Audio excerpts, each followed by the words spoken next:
सबसे पहले तो आपने हरियाणा में लठ गाड़ दिया, महाराष्ट्र में भगवा लहरा दिया। ये जो विराट विजय शुरू हुई है हरियाणा से, जब 240 सीटें आई भारतीय जनता पार्टी की, तो कहा गया कि बीजेपी का सूर्य अस्त हो रहा है।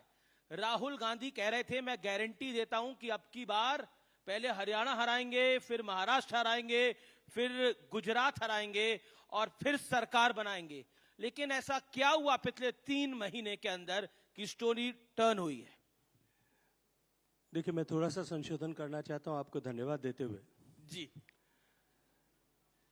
प्रचंड विजय का यह अभियान राजस्थान, मध्य प्रदेश और छत्तीसगढ़ की जीत के साथ प्रारंभ हुआ था। लोकसभा के चुनाव के समय में जब कुछ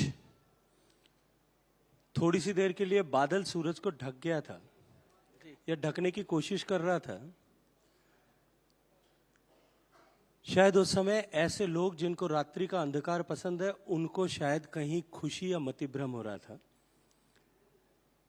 लेकिन अंधेरा छटा और कमल फिर से खिल पड़ा है। और जब से कमल खिला है तब से वो कई लोग जो है अभी तक वापस अपने होश संभालने के लायक नहीं बचे। अच्छा, एक बात बताइए, ये जीत भारतीय जनता पार्टी की है या फिर जैसा राहुल जी कह रहे हैं, आपके बीजेपी के बहुत प्रिय संजय राउत कह रहे हैं ईवीएम की जीत हो गई है? ये ईवीएम ने कुछ खेल कर दिया, नहीं तो कांग्रेस तो बस जीतने ही वाली थी। देखिए, मुझे लगता है कि हर हार के बाद में ठीक रहा ईवीएम पे फोड़ना, क्योंकि जनता को और मतदाता को तो आप दोष दे नहीं सकते। और जो प्रतिक्रिया नहीं दे सकता, ईवीएम मशीन तो अपना जवाब नहीं दे सकेगी, लेकिन उसके ऊपर ठीकरा फोड़ने का प्रयास करना ये अब नया नहीं रहा है। और पहले ही चुनाव से पहले ही अपने रैलीज को संबोधित करते हुए माननीय गृह मंत्री जी ने और सभी अन्य नेताओं ने इस बात को पहले से ही प्रिडिक्ट कर दिया था कि जिस दिन परिणाम आएगा उसके दूसरे दिन ईवीएम बदनाम होने वाली है। और वही हुआ। और हास्यास्पद तो यह है जी कि जब एक राज्य में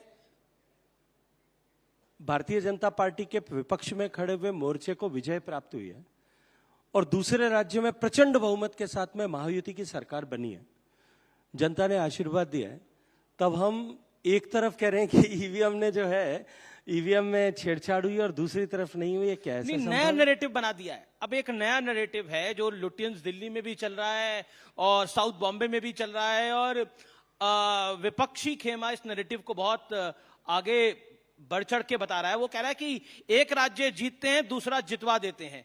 हरियाणा जीते, जम्मू कश्मीर जितवा दिया, महाराष्ट्र ये खुद जीत गए और हमको झारखंड जितवा दिया।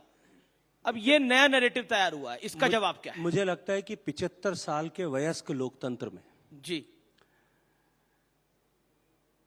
एक ऐसे देश में जो दुनिया का सबसे बड़ा लोकतांत्रिक देश है, एक ऐसे देश में जो लोकतंत्र की जननी है, एक ऐसा देश जिसने लोकतांत्रिक व्यवस्था को लाखों बलिदानों के बाद में स्वीकार किया है, प्राप्त किया है, जी, उन बलिदानों के ऊपर और उस वयस्क होते हुए दुनिया के सबसे बड़े लोकतंत्र, जिसके लोकतांत्रिक देश होने के नाते पूरे विश्व भर में जिसके प्रति अगाध श्रद्धा है, इस तरह की अपनी हार की खिसियाट को व्यवस्था पर डाल करके वो देश को बदनाम करने और देश के लोकतंत्र को बदनाम करने वाले लोग कभी देश के हितैषी नहीं होते।